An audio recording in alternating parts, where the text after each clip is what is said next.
no corner of the Marvel Universe will be spared by the time this horror-fueled saga ends.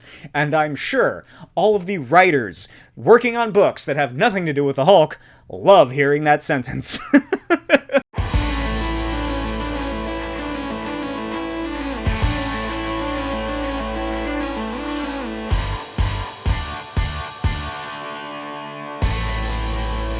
Hey everybody, Blake T. Wilde here, and welcome back to the Comic Schtick Podcast, the podcast where comics are my shtick. I am discussing today quite a few new releases, upcoming releases of new comics that are coming out. I might delve into the Marvel Comics November 2025 solicitations, but I don't know, because it is just so much. Other than that, we're also discussing everything from the DC Universe, some Marvel news, and more importantly, Peacemaker Season 2 premiere episode. But before we get any further, this August 29th to the 31st is Tucson Comic Con, and the day that you are watching this, I am going to be there at my booth all day, Friday, Saturday, and Sunday. So stop on by if you're in the Tucson, Phoenix area, because it's a great show. I've had a great time going there for the past couple years. I highly recommend it, especially if you've never been to a comic convention before. It's not too big that it's overwhelming, but it's also not too small where it feels underwhelming. It's just right. It's the Goldilocks of Comic Cons, at least in Arizona. I really dig it. So stop on by, say hi, and tell me what you think of Peacemaker Season 2, I guess. Also, check out my Patreon, patreon.com/Smokey's videos, where you get early access to videos when available. On there, I have the next 6 to 7 weeks of Ultimate Era available to watch to all the patrons that are on there right now. They've gotten to see it, have you? As well as my movie commentaries. I'm currently continuing through Reliving the MCU, Marvel Rewind, in which I'm going through the entire MCU once again, and we're about to finish Phase 1 with the Avengers. I just rewatched Captain America: The First Avenger. Mwah! Beautiful film. I love it. Now I'm excited to go back and see the Avengers movie for the first time since probably 2018, before Infinity War. I binge-watched the entire MCU in chronological order, so it's been quite a while since I've seen any of these movies. And I am having a great time. It is a blast. And, more apropos of what we're discussing, my Peacemaker Season 2 Episode 1 commentary track is available on there as well. I am realizing now that this week I won't be able to watch it until next week, so that'll be delayed. Because again, I'm going to be at Tucson Comic Con. Stop on by. So let's get right into things with some movie news. James Gunn says that the Peacemaker will set up the, quote, rest of the DCU, and teases when the next story in his Superman saga will begin production, is what the title of this article that I found says. So obviously you know that if you've seen Peacemaker Season 2, they heavily reference the actions and effects of not just Superman, but the somewhat wider universe, I suppose. Peacemaker Season 1, the events of play out the exact same way in the DCU, except at the end, the Justice Gang show up along with Superman and Supergirl, which I thought was very cool. But that also makes me wonder, when the Suicide Squad takes place, and seemingly events leading up to that point, because Superman, as we know, has only been active for about 3 years at this moment in time. So the Suicide Squad would have had to have happened within that time, because Bloodsport does shoot Superman with a kryptonite bullet. So that works, I guess, for the most part. It happened within the past year, I guess, at where we are in the DCU. But what about everything before that? Because seemingly, in some way, there was events similar to just Suicide Squad, the 2016 one, because Harley Quinn, Rick Flag Jr., and Boomerang all have that history together as established in the Suicide Squad. So when was that going on? I imagine they weren't dealing with the Enchantress or any crazy shit like that, unless they were. because that is somewhat of a standalone movie, I guess. Like, maybe that was year one of Superman being there. I suppose you could make the argument that it could have still happened very similarly to this. Does this mean that Harley Quinn is Margot Robbie in the DCU? I guess it does, right? Until proven otherwise, I suppose she is her. I'm already cooking my brain, figuring out this timeline stuff.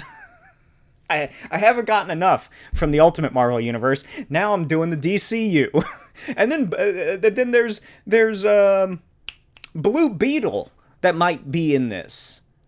Where does that come into play? Assuming that the actions of the Blue Beetle film are also canon to this new universe. Blue Beetle is a very good standalone film. I really enjoyed it. Anyway, they've been discussing how Peacemaker Season 2 is extending, continuing, furthering the narrative of the overall DCU Chapter 1 Gods and Monsters. I really like that aspect of it, that they are building off of things, but it's not to the extent that, like, the MCU does that, where you kind of need to watch certain things in order to truly understand what's going on. Like, you could skip plenty of stuff. They explain it no matter what, but if you go in with that extended knowledge, then it definitely helps out. James Gunn is quoted as saying, "I've already finished the treatment for the next story in what I'll call the Superman saga. The treatment is done, which means a very, very worked out treatment. I'm working on that and hopefully going into production on that not too far from today." Last episode, I believe, I proposed it's something to do with, like a Daily Planet Jimmy Olsen series, because it says it's just the Superman saga, but people have been saying Super Family. It could be, it's like a movie. Is it a movie? I don't think it ever specifies if it's a movie or a show. It just says the next story. Because seemingly it was originally going to be The Authority, but that's kind of been put on the back burner. More interests have taken control, I suppose, of James Gunn's mind at this point, and it's become something entirely different. Is it Superman 2? He might have lied when he said that, no, I'm not going to make Superman 2 already. But hey, if there's an idea there that he really latches onto, it could happen. But at this point, I am still arguing that it is a Jimmy Olsen-focused TV show. Across the pond at Marvel, however, is some new casting announcements, such as Tramell Tillman joining the cast of Spider-Man Brand New Day. Now, who could that possibly be? Plenty of people have made the argument that he's going to play Miles Morales' father, Jefferson Davis. Yes, he is named Jefferson Davis, like the Confederate guy. However, there's also a casting for a woman who's about, I think she's like maybe 8 to 10 years older than Tramell Tillman, named Liza Colon Zayas. I have no idea if that's how you pronounce it, but she has been cast in the film as well. She is like hidden in the article that announced this. So that is now leading people to believe it could be what's her name? Rio Morales. But I don't know if I subscribe to that idea, because I truly don't think that Sony is going to give up their death grip that they have on Miles Morales to Kevin Feige and the MCU people, because they have so much going on for them with Across the Spider-Verse 3 Across the Spider-Verse 2, Spider-Verse 3. Whatever it's called. Is it just part 2? I can't remember at this point. So I don't think it's gonna be them. It would be neat if Miles Morales is introduced. I hope it's not a multiverse thing, because there's rumors that this movie might be a multiverse thing, and I don't like that. I've had enough Spider-Man multiverse stuff in the past 10 years of the comics, and the last movie, and the last 2 animated movies. He could be Hypno Hustler. One of my favorite Spider-Man villains, the Hypno Hustler. I love him. I love his look. A couple years ago, a friend and I did an episode of the Comic Schtick Podcast where we pitched our ideas for more Sony Spider-Man-based movies. Mine was a Hypno Hustler crime heist movie. So I hope to God it's Hypno Hustler. Alternatively, a pretty... I don't know if substantial is the right word, but definitely a character that showed up, at least in my memory, quite a bit in Spider-Man comics from the mid-2000s into the early 2010s was Cardiac. I don't really have much knowledge of the character. I'm not too familiar with him, never gone into it, but he is a hospital worker or something who has electricity powers. Black guy with electricity powers. What are you going to do about it? So that could be leaning into something, because that character, I believe he might have started out as an antagonist to Spider-Man briefly before, realizing the error of his ways or something. Like I said, I'm not too familiar. But seeing as how this movie, from what we've seen and the characters that are being announced, it seems more low scale. Cardiac is a pretty low scale character. Who is Liza playing? Lady Beetle. There's two Lady Beetles. One is Sadie Sink. The other is Liza Colon Zayas. You've heard it here first. And that's really it for the movie stuff. Now we can get directly into the comic books. Until at the end of the episode where we get into Peacemaker Season 2, I guess. So, Batman Static Beyond has been announced. Batman of Batman Beyond is teaming up with Static of Static Shock. I really love how the article has to really spell it out for you. For a new 6-issue miniseries coming out in November, written by Evan Narcisse? I don't know. With art by Nicholas Draper Ivey, and is going to be a DC Elseworlds imprint. So when was the last Elseworlds thing? I don't know. I don't really follow many modern comics. I just kind of talk about them. At least it's not Black Label, I guess. So the artist, Nicholas Draper Ivey, said, "The story is intended to be a commentary on our over-reliance of technology and the imminent dangers of becoming complacent and too comfortable using AI to substitute our imagination and human ingenuity. We now use our watches to find our phones. We use our phones to connect to everything else. We don't rely on our own memories. We rely on technology to remember for us. That deeply concerns me. I worry that we are getting to a point where if all of these things were to suddenly be taken away from us in an instant at the rate that we're going now, humanity will be at a huge disadvantage." Yeah, Wally told us that about 10, 15 years ago. Just imagine. I always like to say this. Just imagine if one really big solar flare hit Earth. Then it would be Marvel's... Oh God, what was it called? There was an event that came out like 2 years ago from Marvel where all the technology went kaput. Like Marvel Blackout or Dark Age. Is that what it was? Dark Ages? Marvel's Dark Age? Something like that. The article continues with Terry McGinnis wrestling the emergence of the Q-Wave energy grid, a new tech pioneered by Virgil Hawkins. Meanwhile, Earth is about to join the interplanetary alliance known as the Cooperative, with the Justice League Beyond brokering the deal until a mysterious villain causes a global blackout, so it's up to Static and Batman to save the world. So that's an interesting premise. It feels very in line with something that would happen in either of those cartoons. Neat. What was the last thing Static Shock had done with him? Probably that series that came out about 2 years ago. I don't know if they ever really continued it. I was not a fan. I didn't like the art. I didn't like the storytelling or the writing, so I didn't read it. That was, I don't remember what it's like Static Shock Season 1, I think is what they were calling it, because God forbid they ever try to make an ongoing series. So that's cool to see him back. I don't know how I feel about him being an old man. It's kind of like, the original kind of crossover with Batman and Static Shock in the cartoon, except it's kind of a swap of the idea, because originally it was an old, aged Bruce and a young Virgil, and of course, Terry McGinnis was there. Now it's aged, old Virgil and a young Batman, because of course Terry McGinnis is there. I wonder if they're going to start pushing more Terry McGinnis Batman Beyond stuff. Because I haven't heard much about the Batman Beyond universe. I don't think they've been doing a whole lot with it. But now that Marvel is doing $30.99, they got the Sony movie coming out with more Spider-Man $20.99, and then this comes out? Like, is DC going to be pushing for more Batman Beyond stuff? I would be okay with that if it's good. Hopefully this is good. I hope so. Deadpool Batman. There's two of them.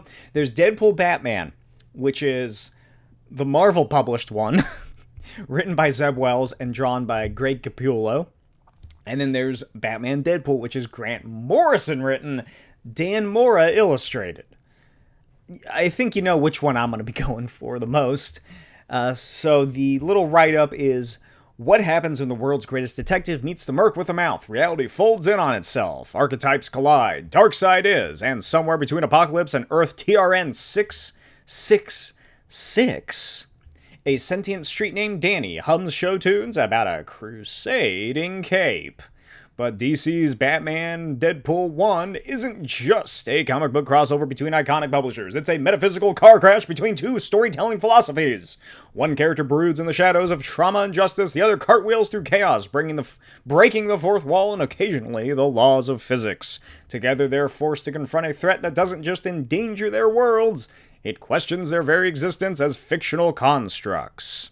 With the main story by Grant Morrison and Dan Mora, Batman Deadpool launches a reality-bending saga that's equal parts cosmic horror, slapstick noir, and metafictional therapy session. It's the kind of comic book that knows it's a comic book, revels in being a comic book, weaponizes its comic bookiness, and dares you to keep reading anyway. And yes, there will be owls. There will be blades. There will be blood. There will be a giant typewriter. So, honestly, that little bit of blurb, that copy, it doesn't do what it's supposed to for me. That does not get me excited for this book. If I'd never read that, and all I had heard was that it's Grant Morrison writing a Batman Deadpool crossover, I would have been down. But just the way that is written and discussed about both characters, and how it's a metaphysical car crash between two storytelling philosophies. What?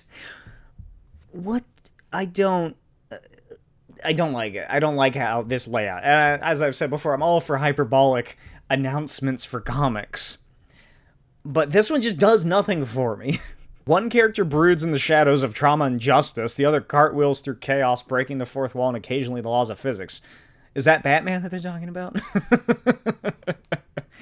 And then together they're forced to confront a threat that doesn't just endanger their worlds, it questions their very existence as fictional constructs. And in addition to the giant typewriter, which is a reference to, I don't fucking know which issue it would have been, but there is a Silver Age Detective Comics issue involving a giant typewriter. Pretty sure the cover is Batman and Robin on said typewriter, if the image I'm concocting in my mind is anything to base this on. So what could it be? Good Lord. Knowing Grant Morrison, Danny the Street is involved in some way. Earth TRN 666. So why is it 666? What does that mean? Earth TRN 666. It's going to be something about the development of comic book, the industry as a whole, and how just these two companies who are owned by mega conglomerates coming together. That's devilish in and of itself, I guess. They're forced to confront a threat that doesn't endanger their worlds. It questions their very existence as physical constructs. It's probably going to be something about either there's a obscure DC Comics character that Grant Morrison's going to bring back. He's going to some way involve himself, the character, the writer character from Animal Man, maybe, who is brought in to be involved in this iconic crossover between publishers. But I am looking forward to it, but this write-up just really does nothing for me. Also, what the fuck? Why? There will be owls? Owls. There will be owls. The court of owls? Is that what it's implying? Like, what does that part mean? Why is that brought up? Is there a purpose to that? Is it in relation to the mythology of owls in, like, Native American ideas or something? I'm gonna enjoy it because I enjoy everything Grant Morrison writes. I'm a big fan. It's one of my favorite, if not my entirely favorite, writers. As you can see, this yellow book, where is it? Right there in the video. That is the hardcover edition of Grant Morrison's Super Gods. I also have another one right here, just out of view. One of my favorite books I've ever read. I've read it maybe about 4 or 5 different times. So I'm going to enjoy it. But I think that this blurb could have done a bit of a better job. So the other backups are as follows for Batman Deadpool #1. And that is Scott Snyder, James Tynion IV, and Joshua Williamson joined forces with Hayden Sherman to conjure a spellbinding Constantine meets Doctor Strange. Oh man, all 3 of them worked on it, so it's gonna be badass or something, you know, something wholly ridiculous in a way that I don't really enjoy. I think it'd be pretty funny if it's just Doctor Strange having to deal with Constantine being drunk or being hungover. Are all of these taking place in the same universe, I wonder? Are they all on Earth TRN 666? Does that have something to do with Doctor Strange and Constantine? I'm probably overthinking this way more than I absolutely should, but what if... What if it's like elements of these stories, these backups, have something to do with like a possible overarching story within the main plot of the reason of this crossover? Like, there's got to be some kind of something behind the scenes being pulled. My mind immediately went to Mojo from the Marvel Universe. What if Mojo and Darkseid teamed up? the powers of Apocalypse funding the television reality starrings of Mojo. And that is how the crossover between DC and Marvel has finally come to fruition once again, is that Mojo saw money in his eyes, extra-dimensional, otherworldly money that he could do God knows what with. And so he contacted Darkseid, and now Batman and Deadpool are meeting. In addition, Mariko Tamaki and Amanda Connor will be working on a Harley Quinn versus the Hulk story. And G. Willow Wilson and Dennis Cohen are working on a Static Shock and Miss Marvel crossover. That one sounds very fun. Honestly, that's the one that I feel like might be the best to me, is once that gets going. I feel like if I had to rank these just based on this alone, what I just read, obviously the Grant Morrison one, I wonder, is it going to be, what's the layout of this book going to be like? Is it going to be full-on Grant Morrison story, then the next one, then the next one, then the next one? Or are they going to do classic Thunder Agents / Custodians Agents of Cross, check it out on my Etsy shop, stylings where the book is, the issue is bookended with the main story on each side. So you open it up, part 1, part 2. Then in the middle are the backup stories. And if it's laid out like that, then I feel like my theory that they're all tied into one might be coming to fruition. Across the way, there is also the Deadpool Batman story, which, like I said, is written by Zeb Wells and Greg Capullo. The backup stories for that are Daredevil and Green Arrow, written by Kevin Smith, with art by Adam Kubert. Jeff the Land Shark and Crypto by Kelly Thompson and Gurihiro? I don't know I've never heard of them before. Captain America and Wonder Woman by Chip Zdarsky and Terry Dodson. Rocket Raccoon and Green Lantern by Al Ewing and Dyke Ron, and Wolverine, the Old Man Logan version, with Batman, the Dark Knight Returns version, by Frank Miller. So is Frank Miller doing his own book? His own story in this? How much fucking money did they spend on Frank Miller if they got him to do like a multi-page comic? Because when was the last time Frank Miller did that? It's been a while. Everybody's gonna shit on it, but I really like Frank Miller's, like, his evolution of his art style. It's become off-putting to me in a good way. I really like it. Or is this just gonna be a pin-up or something? Does Frank Miller know who Old Man Logan is, or was this an idea pushed upon him by Marvel's editorial? But what I have to ask about the upcoming DC Marvel crossovers, Deadpool Batman and Batman Deadpool, where is the Kate Bishop / Big Barda crossover? Written, obviously, by Kelly Thompson. Come on, you're throwing away money by not doing that. But sticking with the Marvel stuff, there is a new Hulk series coming out. So Incredible Hulk by Philip Kennedy Johnson and Nick Klein is officially relaunching in November on the 26th as Infernal Hulk. The Infernal Hulk, spinning out of October's Incredible Hulk number 30. The story begins after Hulk's brutal rematch with the eldest, the firstborn child of the Mother of Horrors. Victorious, the eldest... Wait, is Victorious the name? Or is that just the beginning of this sentence? Victorious, the eldest, sees... Okay, I guess it is. Yeah, I guess it is just the phrase Victorious.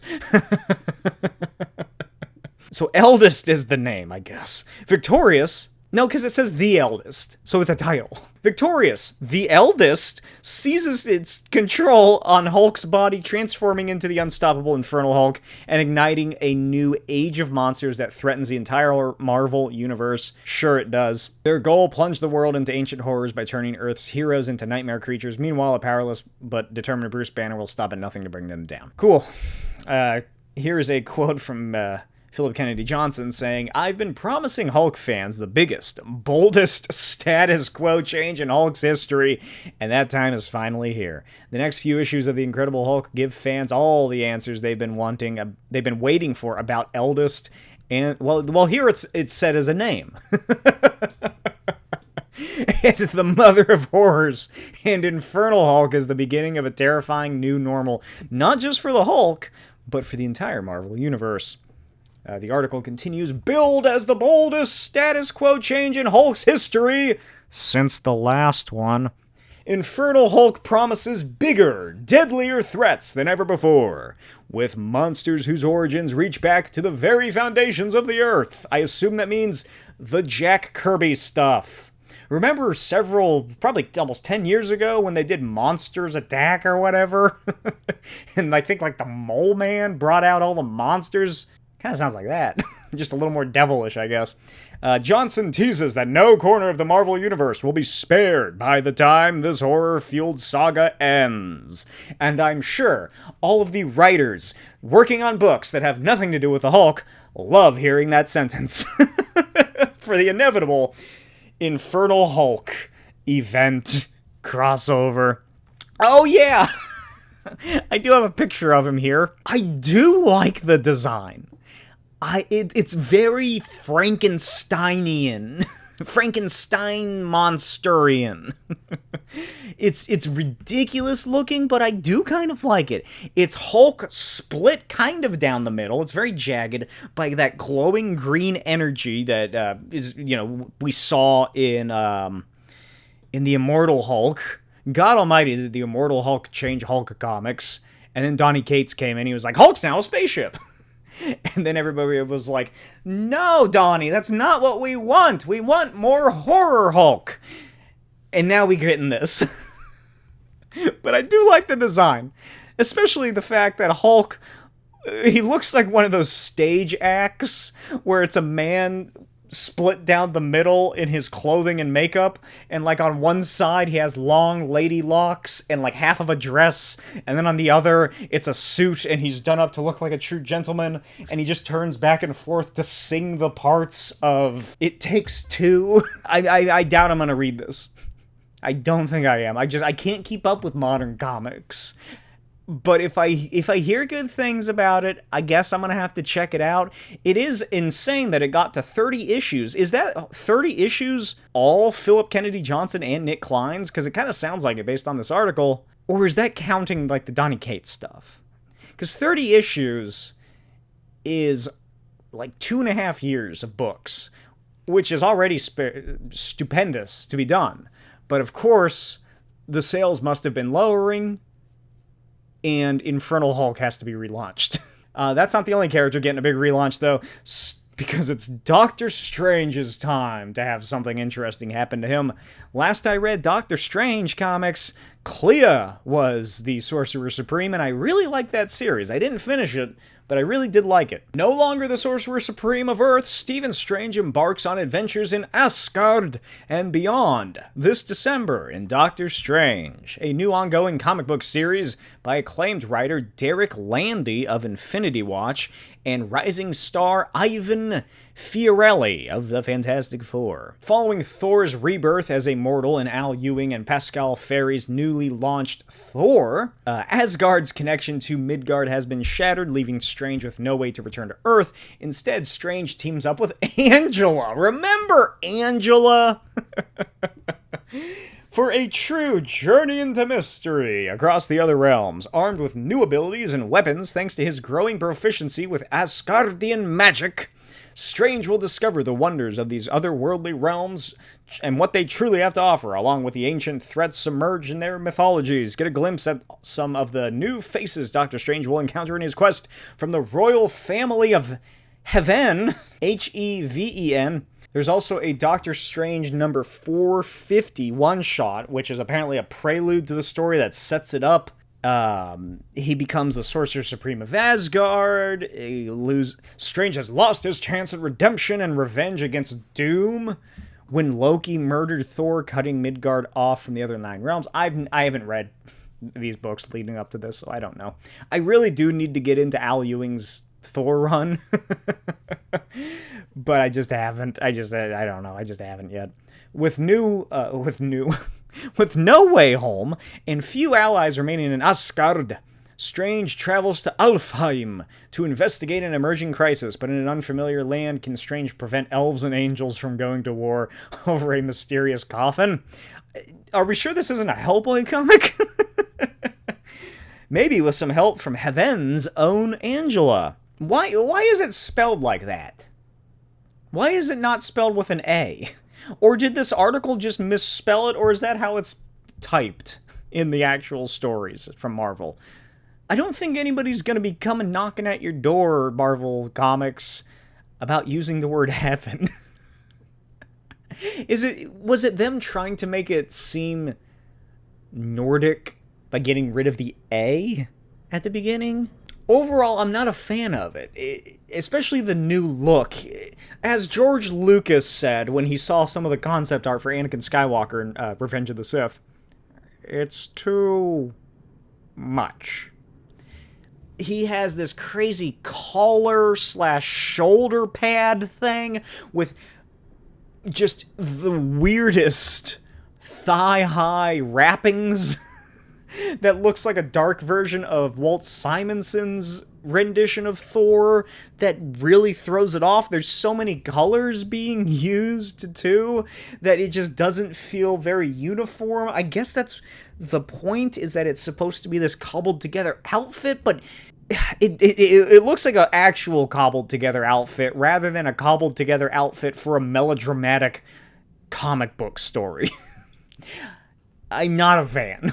But something else I'm not really a big fan of is that Marvel's all-new True Believers Blind Bags debuts with Ultimate Endgame number 1. True Believers Blind Bags gives fans a chance to purchase Ultimate Endgame number 1 in special sealed bags that contain one of the issue's many covers, including variant comics only available in True Believers blind bags. The covers exclusive to the True Believers blind bags also includes secret covers that will remain unrevealed until a lucky fan finds them. We're a veritable Willy Wonka here down at the House of Ideas that is Marvel Comics. Create an exciting opportunity for collectors and find a new way for local comic shops to engage with their customer base. Oh my god, do I hate the speculator market 2.0. Oh god, each blind bag will contain one issue of Ultimate Endgame #1 with the following covers. Ultimate Endgame #1 main cover by Mark Brooks. Ultimate Endgame foil cover #1 by Derek Chu. Ultimate Endgame variant cover by Cafu. Variant cover by Sanford Green. Variant cover by Alexander Lozano. Variant cover by Peach Momoko. That one's going to be expensive. Variant cover by Dan Panosian. Variant cover by Ryan Stegman. Variant cover by TBA. Variant cover by Scotty Young. Black and white version variant cover by Scotty Young. Variant cover by Chip Zdarsky. But Chip, I know you already drew it, but please, for the love of God, tell me that Chip Zdarsky's cover for this is just a middle finger.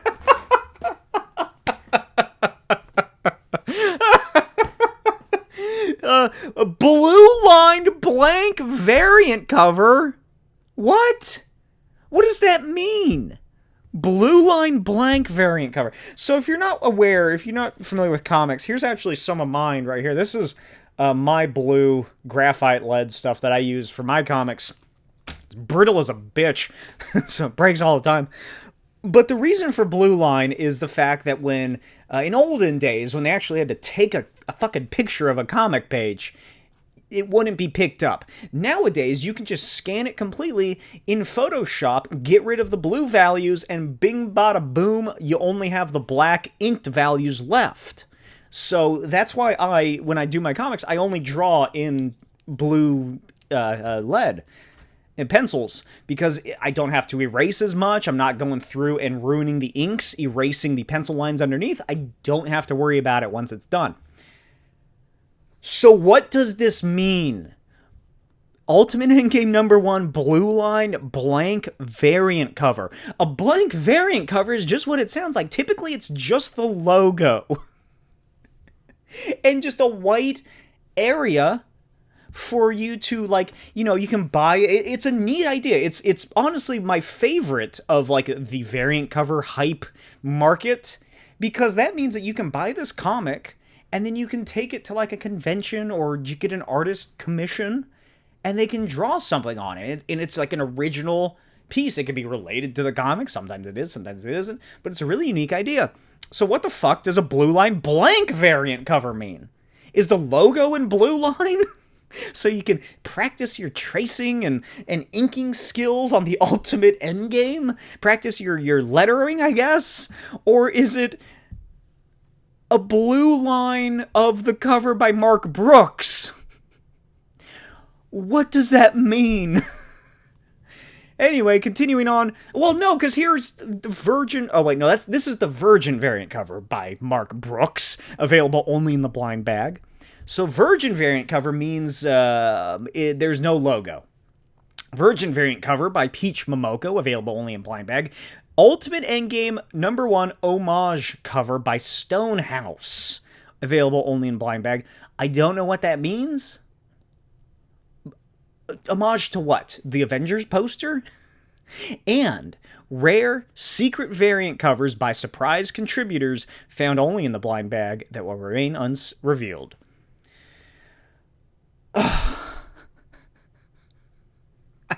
This is why I don't like where the comic industry has had to go. Not a fan. Ultimate Endgame is going to be a 5-issue series. I assume they're just doing this for #1. There's no way they wouldn't, right? I've always wanted to make my own comic series and just have every fucking issue be #1. Imagine the money you could make. Oh, God. Moving on to a comic series I've only vaguely talked about in a porn parody comic on my channel. Archie. Well, fuck. This is Betty and Veronica, and this is Jughead. I didn't even buy the right ones. I should have actually bought an Archie one, but these covers look neat. So, Archie Comics Digests are seemingly ending. They're not doing them anymore. Based on an article from Heidi MacDonald of Comics Beat, Archie Comics this fall is revamping its classic-style publishing line with a new digest series that'll be based on the seasons/holidays and will be on the stands for longer. The new slate, which is being adjusted month to month, actually kicks off August 20th with the release of Archie Comics Digest #1, which will be fewer pages, taller in height, and slimmer in width than previous digests, similar to the publisher's popular supermarket puzzle books. Is there a picture of the puzzle book on here? No, there is not. But those, it's pretty much like I said, it's bigger than this. It's almost like Magnum size, if I remember correctly. Damn shame. I love these Archie digest books. They're so much fun. I love the Archie comics and the art style and the colors. Oh my god, look at this. A Mini-Mates advertisement in here. What year is this from? Diamond Select Toys. Rest in peace, 2025. I wonder if you can even get these anymore. Rest in peace, Diamond Select Toys. I wish he had put out that fucking Annihilus action figure a couple of years ago. So, the first of the new digests, Heidi continues, will be Halloween-themed, because what else would you do for that time of year? In October, a Christmas-focused collection will come out, and so on. Other line changes. Sabrina the Teenage Witch #1 Facsimile Edition will come out in November instead of August. And a Josie and the Pussycats one-shot is apparently getting released in November. Archie distributes its digests on newsstands, and the company has signed on with a new distributor, A360 Media, 6 or 7 months ago. The company, going back through a bunch of mergers and acquisitions, was formerly the publisher of the National Enquirer, another checkout aisle classic, but is now also a huge distributor for magazine-formatted material. In addition to distributing actual magazines, A360 also runs The Magazine Shop, an online shop for all the stuff you see next to Tic Tacs and Doritos at checkouts and actual newsstands. This is a very good article. I really enjoyed it. It's unclear if this new business partner had anything to do with the change in format for the digests, but whatever the numbers were, they must have shown it was time for a change. That is very disheartening, because I have never seen anybody buy these, but they were always there, so seemingly they did sell. And I do think that, hey, if you're American and you're going to Walmart, because that's the only place Walmart and Albertsons are the only places I've ever really seen these. Those are also, I suppose, the two main stores that I go to. I don't know if Target doesn't. And you got, like, kids or younger siblings, fucking go and buy these. They're great. They're fun for all ages. They're good-looking comics. Archie is a staple of Americana, of comics themselves. And not enough people really talk about that. And it's disappointing that I won't see these anymore. Of course, I didn't buy that many of them. I really should have. I always wanted to, especially as a kid. I saw them. I was like, I want those. They look so cool. What are they? But, yeah, it's sad to see them go. So I'm going to have to, every time we go to the store, I'm going to have to keep buying them now. I'm going to have to start stockpiling Archie Digest books. But that's not the end of the Archie Comics discussion. No. Because apparently, an Archie Comics movie is in the works from Universal with Phil Lord and Christopher Miller working on it. You know, the 21 Jump Street guys. The guys who did, probably more popularly, the Spider-Verse movies. So now that movie has pretty much been sitting done and clean, I guess, they're moving on to an Archie Comics film. And I am very excited for it. I've discussed it before, I think, on the channel. If not, I discussed it multiple times in real life with people I know who just kind of listen to me like, yeah, okay. Riverdale, although it was very popular, it did see a resurgence of popularity of Archie. Good for them.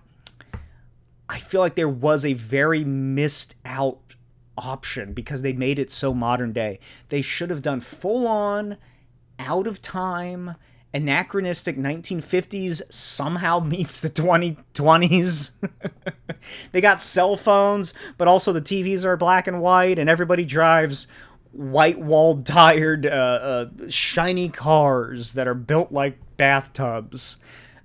Because that's one of the best aspects of Archie comics for me, is just the weird out of time. Like, even in this, they're holding cell phones. Yet, I love that aspect of it. And I'm now realizing, in my own comics, The Custodians, Agents of Cross, and the new one that I'm working on, that anachronistic sort of out of time thing was inspired in me by Batman the Animated Series, one of the most classic anachronistic out-of-time sort of eras, and Archie comics, because this is literally just 50s, 60s mixed with now. Like, they're going to the beach and they're reading books, and, like, you know, their bathing suits are very era-appropriate, but at the same time, they're like, hey, you gotta call on your cell phone, skibbity, or whatever, I don't fucking know.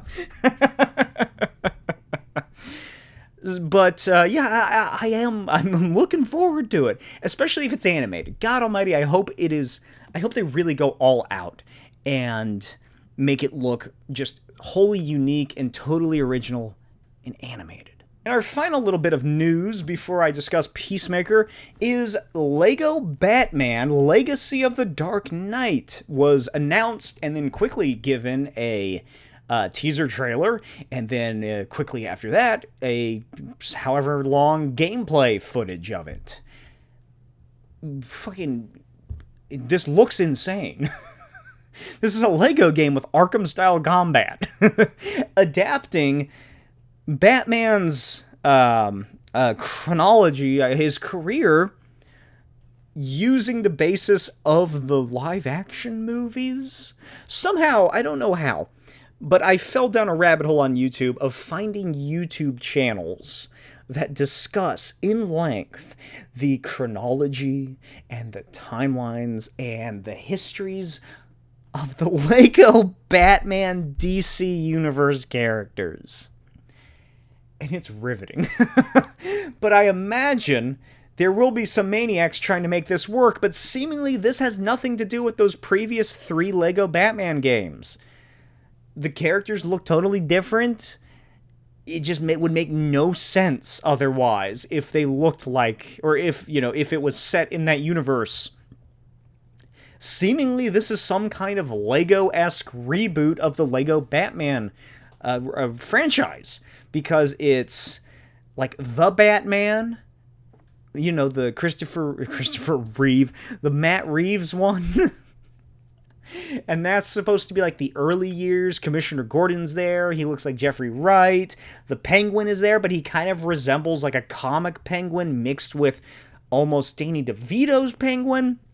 And then a couple of years later, seemingly they skipped Batman Begins, I guess, because of the Batman. They kind of cover the same era. Joker's there, but it's the Heath Ledger Joker, and then Bane shows up, and it's like a huge, massive Bane voiced by Matt Berry, which I cannot wait for. And also, they take in elements from Batman Returns with that version of Catwoman is present, so, like, are they combining elements of The Dark Knight with Batman 89, and so on? And then, like I said, to top it all off, it has the Arkham-style combat and, like, finishing moves and, like, the little animatic cutscene kind of things that they do, like the animations. It looks insane, and I cannot wait. So, finally, we get to Peacemaker, Season 2, Episode 1. Like I said at the top of the show, check out my Patreon for access to my Peacemaker commentary track. If you want to follow along, I have the little snippet highlight reel on the channel posted just the other day, just last week, the same day that the episode came out, where you can find it on there and get a little sneak peek of what's to come. I obviously loved it. Peacemaker Season 1 is one of my favorite comic book shows of like the past 8 to 10 years. It ranks up there with Agents of S.H.I.E.L.D. and Daredevil, and I adore it. I've watched it probably 3 times through, so, that's about once every year, maybe. But I adored Peacemaker Season 1. It was perfection. And I'm so glad that James Gunn is leading the charge for this invigorated comic book inspired DC universe. And Peacemaker Season 2 delivered on everything. It delivered on the humor, on the emotions, on the acting, on the intro dance. I really like this intro more than the first show, or the first season's intro. They're both by the same person, who is married to Alan Tudyk, I learned when I was making my Peacemaker Season 2 intro with no music video. But I cannot say enough how much I loved Peacemaker Season 2's premiere. Just incredible acting from John Cena. I talk about it in the commentary track, but the scene where he is doing the interview with the Justice Gang, and over the course of that scene, you just see him very slightly. His eyes get heavier. His mouth begins frowning down into, a sullen sulk. And just all the hope dies out of him. And you can feel that buildup, that turmoil inside him, that just becoming truly upset that he's not going to become this superhero like he's been dreaming of. But he doesn't want to admit that he's been dreaming of it. And now he has to go tell, like, one of his best friends, Adebayo, that he didn't get the job after she drove him here. She was hyping him up the whole time. And it's just such a sad scene. And John Cena, I cannot believe how well of an actor John Cena has turned out to be. He truly is the best wrestler turned actor. No matter what that article that came out like 2 weeks ago says. that for some reason ranks The Rock as like number 2. What the fuck? Fuck that list. Did Rock's people pay them off but not pay him off enough? But I cannot get over just how well done it all is.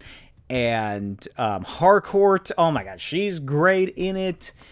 I died laughing when it just cuts to her face after the therapist or whatever is telling her about her toxic masculinity. Oh god, that was such a great reveal. And oh man, the budget increase is just intense.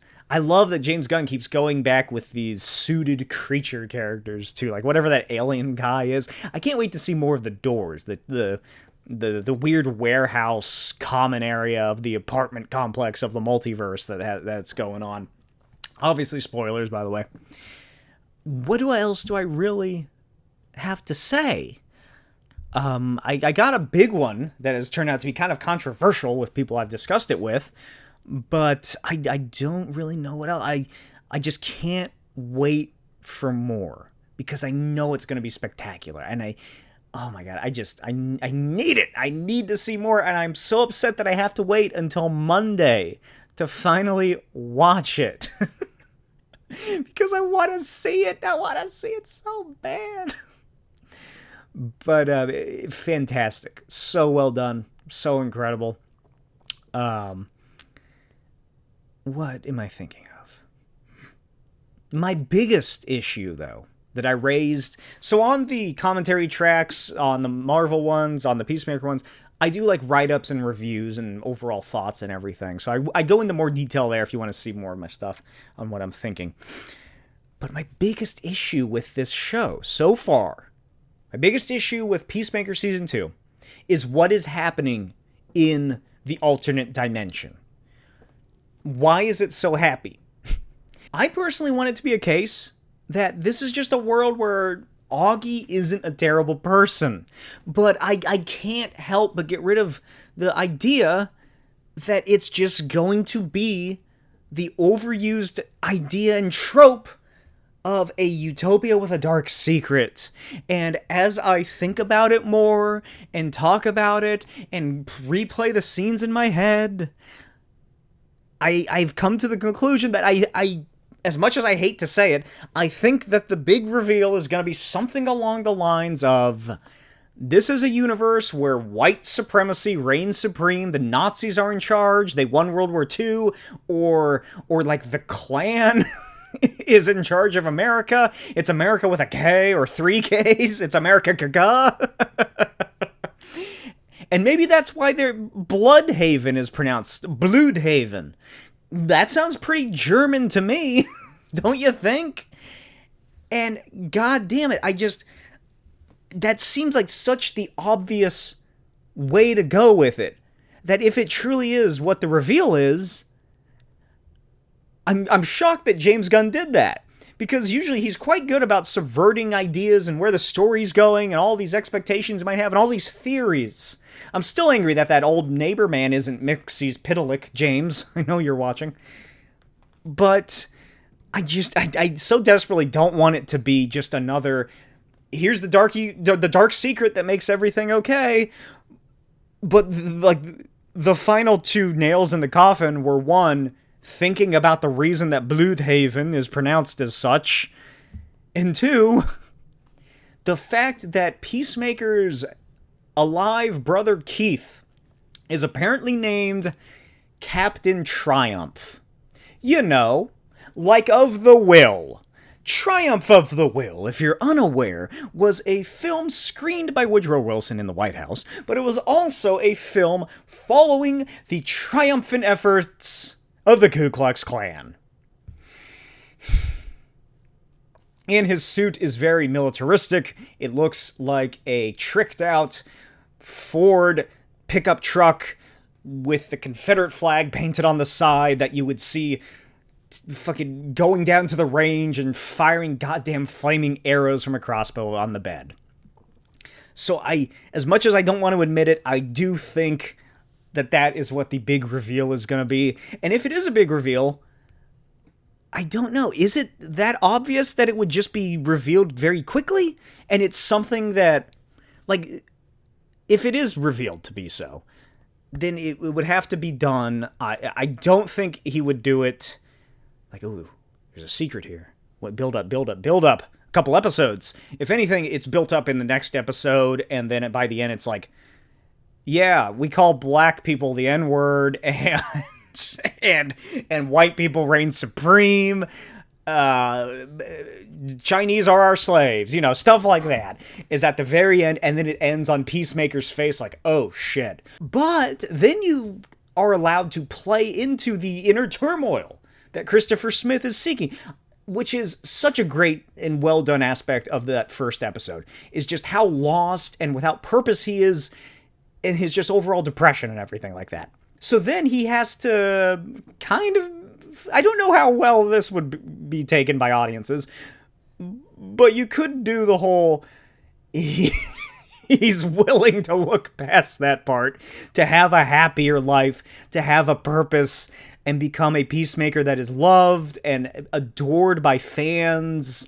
And he has Harcourt. He has a loving relationship with his father and brother. He has a nice house. He has the life that he's kind of always dreamed of. But at the same time, it might be in the life that he's always dreamed of might be in a world where America has 3 Ks in it.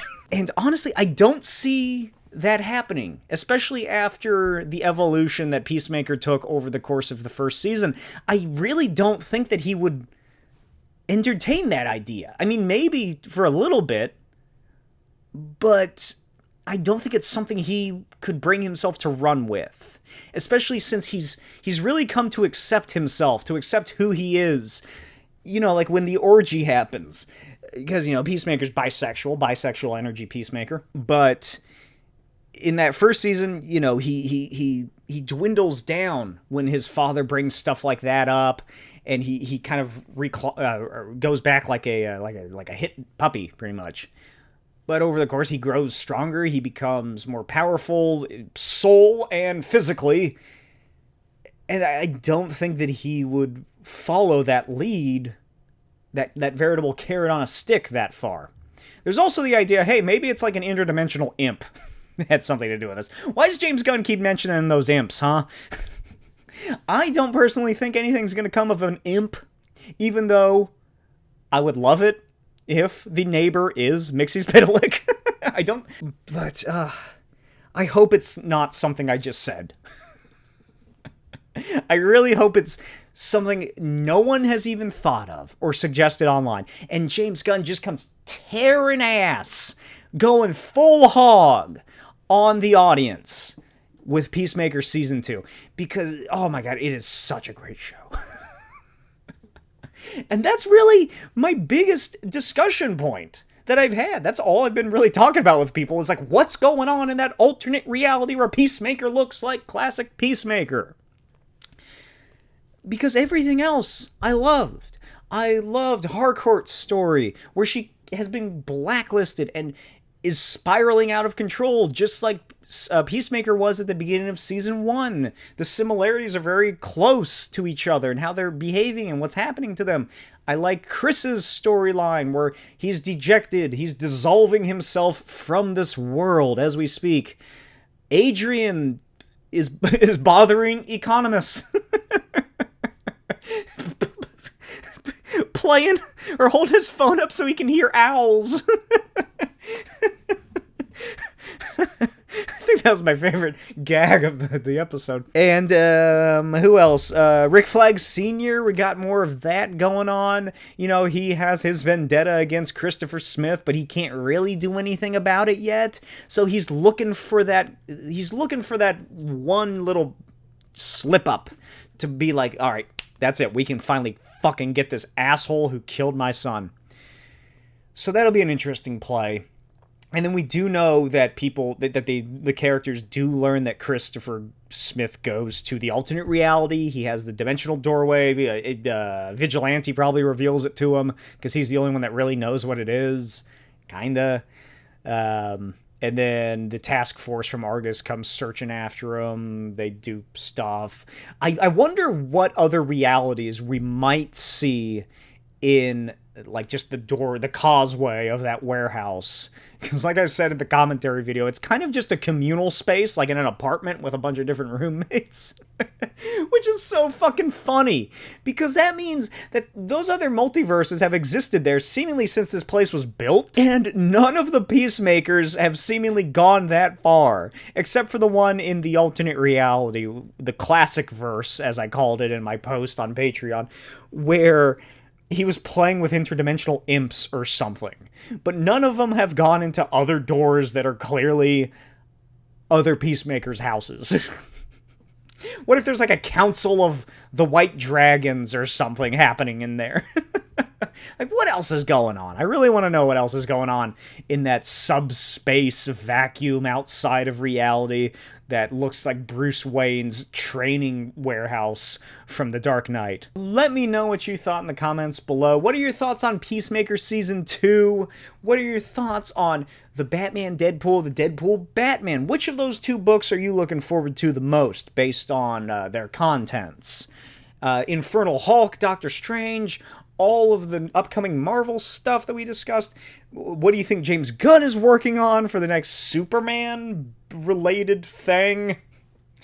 And, of course, Archie Comics. Are you a reader of Archie? Are ya?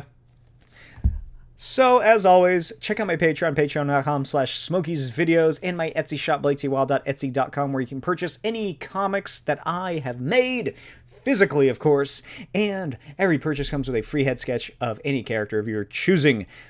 Sometime, a couple days, like into next week, by the time when this episode comes out, I will be posting issue 3 of The Custodians on my Etsy shop. All 3 issues are currently posted in their entirety on my Patreon, so check that out if you want to read them digitally. But Tucson Comic Con is going to be the first place that I will be selling the first physical issues of The Custodians number 3. Again, Tucson Comic Con, August 29th to the 31st, 2025. Stop on by. 3-day show. Great show. I absolutely adored the best show.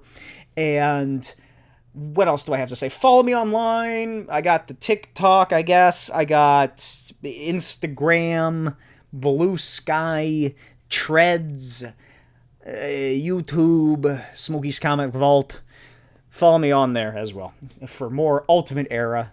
That's what I'm doing on the YouTube channel right now. And I'm just continuing to ramble. It's like I can't fucking stop. So I will see you guys next time. Bye.